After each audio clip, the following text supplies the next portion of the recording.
Spoken Label. Hi guys, it's Andy N. Thanks today for downloading or streaming yet another episode of Spoken Label.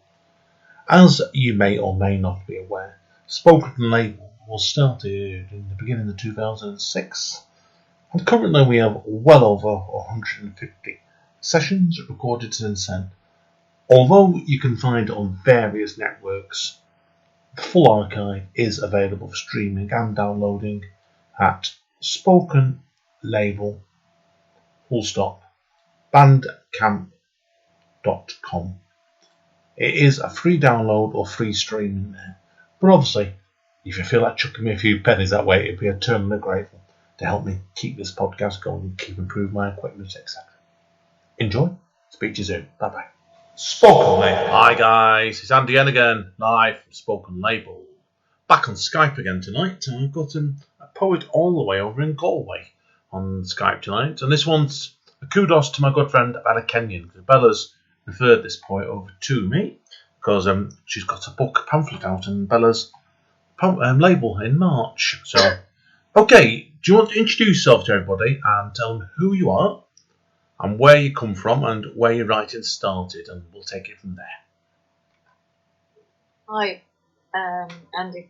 Thank you very much. And my name is Attracta Fahy, and I come from a place called Killawarin, which would be in northeast Galway. And I now live in a place called Corandalla, which is East Galway, not so much north. And I'm a psychotherapist, and I'm a mother to 3 children. And I've always written. I used to write as a child, but I started to dedicate myself to writing a bit more, learning the craft of writing about 3 years ago. And I returned to college and took a master's in writing. Oh, fantastic. Fantastic. Now, I could definitely recommend people doing stuff like taking a master's in your writing there. Because my partner's Amanda, you wouldn't know this, and she just finished a master's off and did a degree just before that in writing, and it certainly helped Amanda out massively. It did, and she's sat very near me at the moment and was wondering, a big smile on her face. But did you find that, seriously, in your case, when you first did your master's a few years ago, did it help you a lot when you're writing? Do you think, in hindsight? Well, looking back, I had applied for 3 masters, and I had applied for writing a few years earlier. And then I went on. I was about to start a course of philosophy, and then I got ill and I didn't continue. So I was actually intending to go back, and I just happened to apply for writing, which is something I always wanted to do, not necessarily a master's in writing, but what I'd wanted to do was learn the craft to editing poetry, because I knew I wrote and I knew I had a rhythm, and I knew this is what I enjoy doing. For me, it has always been a self-reflective sort of practice, and I was, even as a child, quite reflective. So I got the masters, and I thought, oh gosh, I'm going to do. Well, actually, all 3 accepted me, and now I had a dilemma: which should I choose? So I went ahead with the writing because it was something I knew that I had wanted as a teenager, but it wasn't at the time. Writing wouldn't have been encouraged. So I trained and qualified as a nurse. So now I've got an opportunity to relive something I'd always wanted to do. Brilliant. I went ahead, and how I found it helpful one way or another was I wanted to learn the craft. I was lost because I was the class that was mostly young people, and everybody was under 30 except myself and one other person. Oh wow! And he had written before, so it was very challenging because I hadn't got a BA degree either in English or literature, and I also have some type of dyslexia that can't be explained, but that's okay. It never stopped me getting to where I wanted to go, but I was quite challenged with it. I have 2 children with dyslexia, and they've both done quite well. So I thought, well, I can't use that as an excuse. So I just kept trying, but it was very challenging to be in a class where you had this competency in people years younger than you, and I felt very inadequate, but I knew also that I was older now. I wasn't going to get this chance again. So I either persevered and pulled out and and that wasn't going to be an option. So I thought, even if I fail this, I'm going to keep doing it. Yeah. And something began to develop. It's like when I got past, I think it was perseverance, when I thought I'll just keep going. And I had encouraging lecturers, and I did fiction, non-fiction, and poetry. And then I had seminars, and I loved that year. It was like the best thing I could have ever done for myself as a woman. I mean, I have done other trainings as a nurse, as I said, and as a psychotherapist, but this was for my own, soul in the sense of essence as a woman. Yeah, of course. Okay. Yeah, and I didn't have ambition to be a writer or anything, or a poet. I just wanted to learn the skill for myself, because it's a self-reflective process, as I said, for me. And I didn't have the ambition, so it also allowed me to absorb or learn what I needed to for myself on my own journey. Yes, of course. Now, I know from obviously what you've been telling me, obviously off mic, is obviously that your family was very creative. You've come from a very creative family, really, don't you? When you were certainly growing up. I think my mother would have been creative, and I suppose I wouldn't have probably seen my father as creative. But if I look back now, because of course, in hindsight, being a farmer, there's something very creative about the whole process of the cycles, the rhythm, and all of that. I was hugely influenced. Like, I was born in the 60s, so we didn't have technology then. We didn't have televisions or anything. So you were immersed in this world, and that's all we knew. We did have a radio. We had a record player at the top of the radio, and my mother used to put on vinyl albums every so often, but mostly it was her singing and that. But there was something very, very creative, and it's only now, later in life, that I can look back and realise that farm was like totally in my, in my soul, really.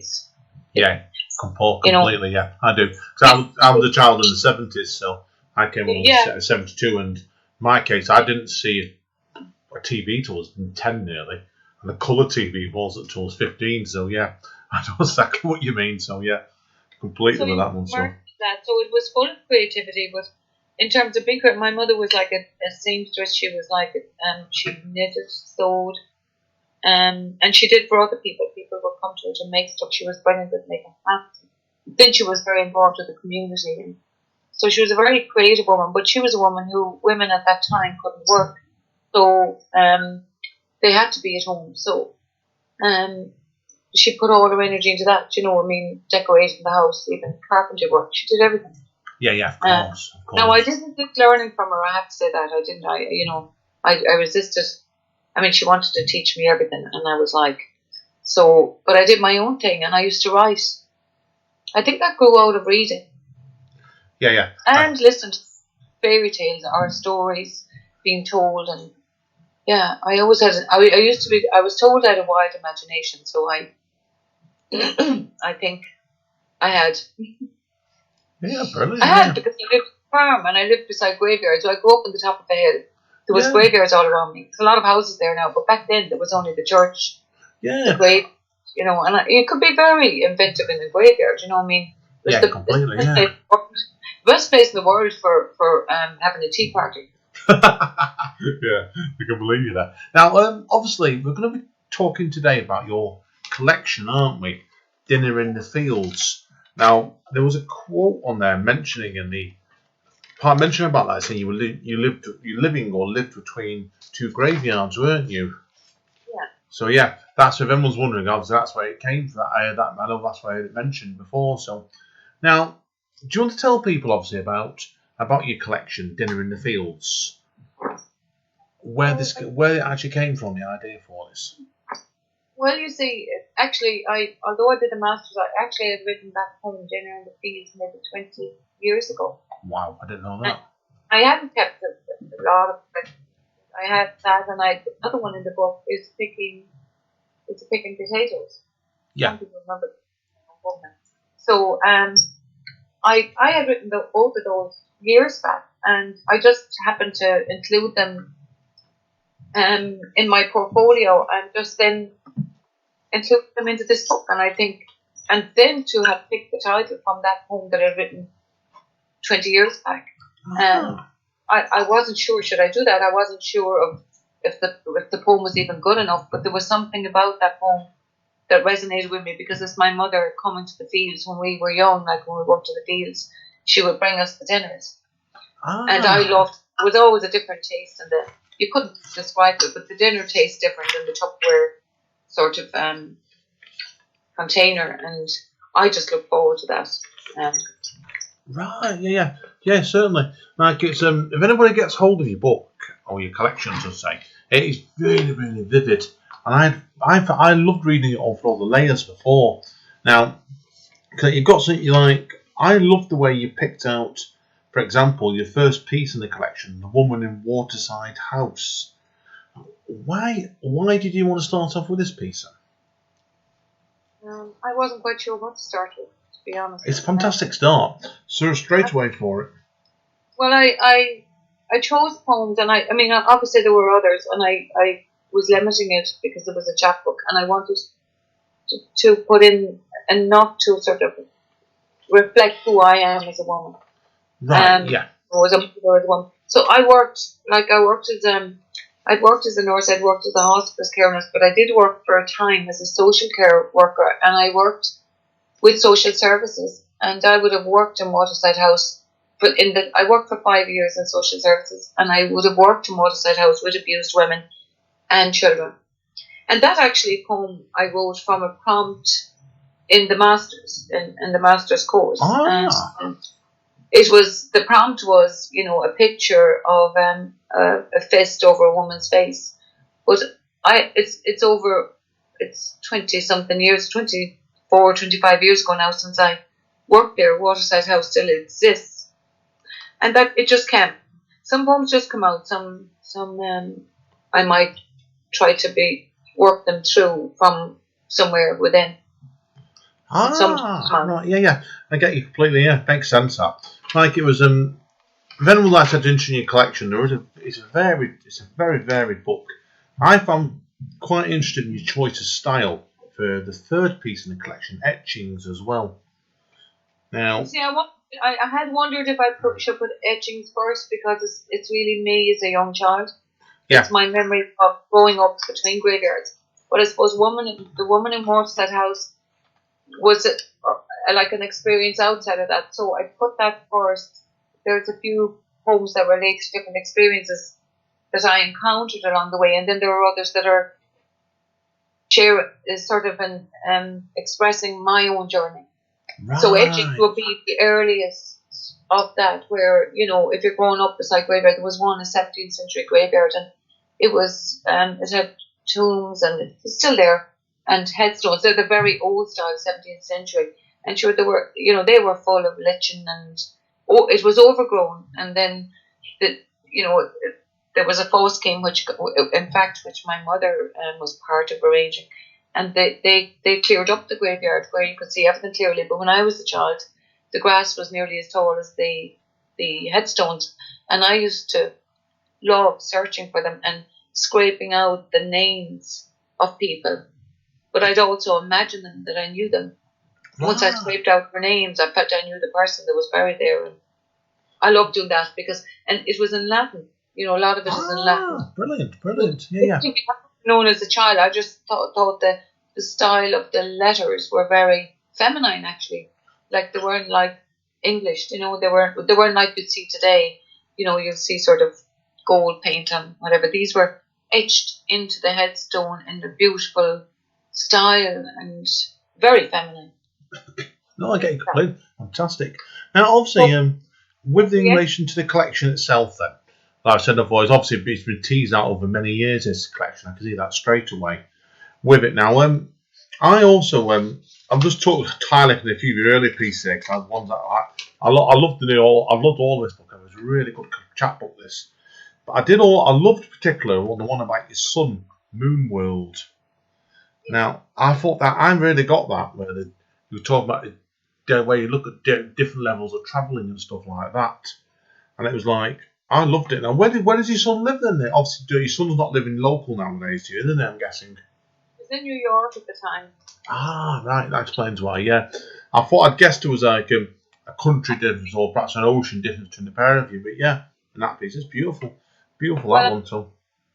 Where that was coming from, I wanted that to be sort of a universal poem, not just personal to me, in that I think going through the experience as a mother, and particularly when you're a single mother with 3 children, I mean, I'm now a single mother, that the loss of that role, and that's the stage I'm at in life, the loss of that role for me, I know many women will identify with that loss. And I wrote that poem although it was my own experience, it's from the perspective of a mother who realizes she cannot follow her children everywhere. And it's like surrendering the role as mother because your children are now adults. And I think that's, it's sort of a humorous poem in one way. It's like the son telling the mother what to do, what she has to do. Of course, yes. But there's also the terrible loneliness of a mother when her work is done and she has to surrender the role as mother in the way she was mother. Like, it isn't that you stop being a mother, but it's that now I have to be a different mother, Yeah, I do. I think they always say with life is like this constant evolution, really. And like it's like I said, you just look, you're moving on from mothering one thing to nowadays. You can argue you're a mother of your own words nowadays, aren't you? Like all your little poems are like your own different sort of children. You could argue. I actually didn't think about it that way, Andy, but that sounds mother of my own words. I must take that with me now. Just to say to listeners that these poems are carved out over a number of years. It was like there was 2 of them 20 years old, and all the rest have been written in the last 2.5 years. Wow! Because I did the masters, and then I started to go attend the Over the Edge workshops, workshop. And because I don't know that it would have continued just after the masters. I had the portfolio, but I didn't know where I'd take it, and I wasn't confident. But I found from attending the workshops that I did just towards the end of the masters, I just signed up, and that sort of gave me the confidence to keep going. And there was other people, and what's more, I met women my own age. Yes, so something as well. Well, they were all ages, but at least there was more than just me. Not to say I'm not criticizing the masters. I enjoyed it. I get on well with young people, so I had a great time with them, and I really enjoyed them. But it was good to be able to connect to people my own age too. Yeah, I think so as well. As a writer, like it because obviously with me and my partner Amanda as a writer as well, both living near the centre of Manchester, we're constantly meeting writers of various ages, certainly varied abilities. Yeah. But it's nice sometimes, like you said, you meet people your age because it's just your background is used to them and you can relate to them possibly a little bit more. So. Well, I value both, the experience, but I think it was great that I was able to do that. And I don't know if I would have continued because my intention was to learn skills to have at home myself because I knew I liked writing. But I never really had the kind of ambition to bring it so much to the world. I might occasionally fantasize that I'd love to write a poetry book, but I didn't have a drive to bring that to reality. And somehow it just happened then because I kept attending the workshops and then there was like submission, kind of things, and suddenly it happened. So yeah, of course. Do you have any sort of regular writing pattern? Do you when you do your poetry, or is it? Because obviously you sound like I know you're very active in your job, aren't you? So that's why I suspect like my case, I've got a daytime job that takes all my time up. But do you find when you're getting home in the evening, you want to write? Do you sometimes, or is it like when you get a chance? No, I'm very kind of. I say I'll be very disciplined in what I have to do in terms of work or different things, and I pace work for myself. The nature of my work, sometimes it's hard to shift over to writing. It sort of comes. It's random. I sort of write notes in my journal, and sometimes they just stream into writing a poem. What I do find good is if I have a prompt, if I'm attending a workshop and there's a prompt that focuses me, I mightn't be able to write immediately, but it gives me time to reflect on the prompt. Yeah, of course. Otherwise, it's my mood. It's really my mood, and if the mood is there and I'm not doing something else, then I write it down and I may come back to it. And sometimes the mood is there and then I'm caught up with something and I'm gone from it. Yeah, get it completely. But I let it live its own life. I don't have, like, I need to write, but I always have. So sometimes I'll just write in my journal, or I'll write, brainstorm things, or I need to get things out that way for myself. If I need to process, I'll write to myself. Yeah. But the writing poetry then and submitting it is taking that a bit further, I suppose. Brilliant. Yeah. Now, I don't have a discipline around writing. If that's really if you did. I'm in the same boat, really, so definitely. Now, obviously, people that are interested wouldn't know. Obviously, this podcast is going on after, but your collection obviously is due out on the 13th of March from Fly on the Wall Press, isn't it? Now, do you have any sort of, are you going to do any readings for it yet, or are you not sure yet? Well, no, I'm doing a reading on the, I think, 24th of March in Attracta locally. And I'm also going to have a launch myself in Galway on the 7th of April at 6 p.m. in the Black Gate. Brilliant. We'll make sure I get this up for you before the 23rd, so you can capitalise on it straight away, certainly. Now, I'll be doing another reading at the end of April in Speakeasy Sessions in Cork. Brilliant. I like Cork. I do. Cork's a good city. Got a lot of good memories of Cork when I toured over there in 2010 again as well, but brilliant. Now, what do you have planned after that? Are you thinking about a possible second collection somewhat along the line? No, I'm thinking about, like, this has been a huge experience to have a chapbook. I wouldn't have thought about, I mean, it would be a lovely thought, but then when it happens, the reality of it has been really challenging in the sense of putting myself out there and, I just want to get through this. I know I'll continue writing because that's what I enjoy. I do this just, because I need to. Yeah, so of course, yes. So I kind of like the universe to kind of guide me. I mean, I wouldn't have any plans about anything. I just keep going with it. I'm just grateful to keep going with it and learning. I'm still developing. Yeah, of course. I'm always a firm believer in writers. I think you still develop. A good writer will constantly develop into the day they die, basically. So, and that's why. So certainly. Now, to conclude, obviously, if we read a few poems out for us, if people want to find out more about you, where are they best going? If they want to find out more about me? Yes. In what sense? In your writing sense, we should say. Well, they can Google Attracta Fahy, and I know that I've been published in a number of magazines, so I'm sure that will come up. Is this the question you're asking me, Andy? Yeah, basically, yeah. Obviously, if people want to get hold of your collection as well, just so they know, they can obviously pick up the Fly on the Wall Press, can't they? So. Yeah, I'm sorry, I didn't do that. Don't worry. Yeah, so Fly on the Wall Press, at the moment, it can be pre-ordered. And pre-orders are being sent out at the moment, so that people will have them for the day of the launch, the 14th of March. So it can be pre-ordered. It can also be ordered on Amazon. Brilliant. And I am also selling some myself. I had got a number of books from Isabel and for Fly on the Wall Press, and I'm selling them myself. Brilliant. Good stuff. Right, well, that's all the questions, all I've got to ask you. So, if you're okay, we'll pause the recording, take a quick break, let you get yourself ready with your poems, and we'll then be back to all our audience in about 2 minutes' time for you to do a few poems for us. Okay. Well, thank you again. It's been brilliant today. We've enjoyed this. Thank you. Hang around, everybody. We'll see you on in a minute. Spoken, mate. Hi, guys. We're still here. Straight over to my new friend, who's going to read out a few poems for us. Over to you. Thank you, Andy. And the first poem that I'm going to read is called The Woman in Waterside House. And I wrote this poem because I had worked with women. It's a poem about domestic violence. The Woman in Waterside House. I had no reason to trust sympathy. When I tell you, I hid for 13 days, waiting for mouths to disappear. I'm asked if I provoked him. The guard called the beating a domestic.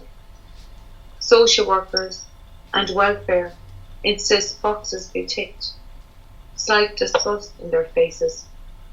Even so, when you're leaving, look for maintenance. And then the forms, and the forms, and the council informs me the waiting list is years long. And the judge doesn't want to know. Perpetrators, he says, have rights. He convinced me that I cannot live without him. I am nothing, and nobody cares. I'm alone. I cannot leave. Easier to pretend my life is full than to face the shame in your eyes, mine, and the shame of the world, when you are a woman with the fist over your face. Fantastic. Brilliant piece to start with there, straight away. Really? Yeah, really enjoyed it, thank you. Okay, moving straight on when you're ready. The next poem is called Etchings. And I wrote this because I grew up as a child. I grew up between two graveyards, as I said earlier, and one was a 17th century graveyard, and I felt very connected to something there. So it's almost like the spirits speaking to the child, the spirits in the graveyard, or that spirit I connected it. Etchings. There will be no miracles in a graveyard amongst the dead. Little happens in the quiet presence of departed souls.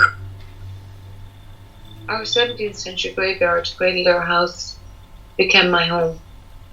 Tall slabs like brothers guarded tombs.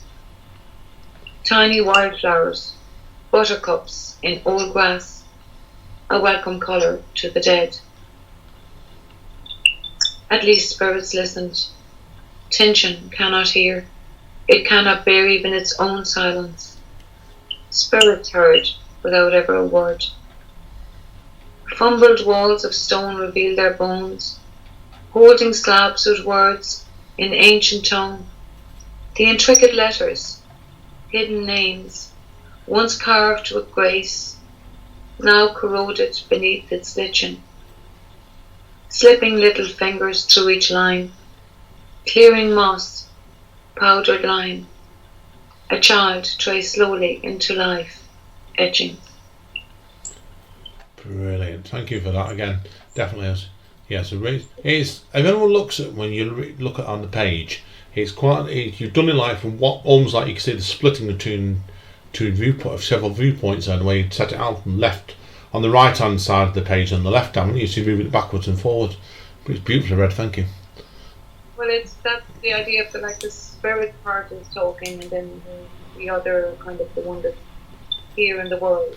So it's like two voices in a sense that we all have, the inner voice and the external, negotiating.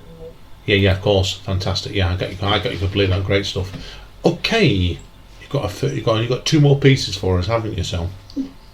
Well, will I read Moonward because you had mentioned it? Yeah, yes, please. Moonward. It's lonely here, I said to my son, my ears holding his voice, travelling thousands of miles through ether. My eyes gaze from the window. Moon floats on night sky. Stars watch. I miss you. Maybe I could visit. Mom, you cannot follow your children around the world looking for meaning. Go by yourself or stay at home and write a poem. Through the lump in my throat, I muttered, true. Perfect, thank you for that. I really enjoyed it again. Okay, I think you're going to do one more piece for us to conclude, aren't you? Well, I thought I'd do Our Sleeping Women, and this again is from the graveyard. Not all the poems in the book are about the graveyard, but they run through it. And I think this is one of my own favourites, and it's about my family. My ancestors would have been buried in that graveyard, so I'd have a line of grandmothers. So this is written in some way for them. Brilliant. Our Sleeping Women. I think of my grandmothers, their faces etched in mine.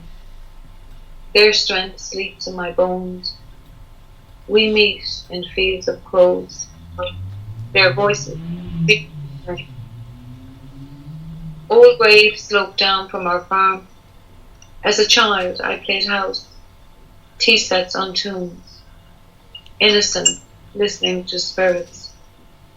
Daughters left to work with a duty not to themselves, but others who cared little for the objects they'd become. From the clay they cry the song of the grown, dreams of the life unlived. Hope moves in the soil beneath my feet, rises in my breath. They call, willing me on with their work. Don't listen to scavengers who have taken your use, their fear ripping your pleasure. Scream yourself into your body. Starve if you need, until you're heard. Your face ours. Your womb creator. The only real home, yourself. Fantastic. No, excellent. Really enjoyed that then. It's a great way to finish the session. Thank you for that. Nice. Well, the book will be, this podcast will be out just after your book goes out, but I certainly recommend everybody gets a hold of this little pamphlet. The chat book, I should say. It's really well worth your time. Well, thank you today. Thank you again for this today, my friend. Much appreciated, Attracta. So, yeah. Hang around, I need to quit you off mic, but this is Andy N. signing out. Thank you again, everybody. See you all soon. Spoken Label. Thanks again for listening to another session of the Spoken Label. Our full archive can be found over on Bandcamp at Spoken Label. That's one word. Spoken Label. Full stop.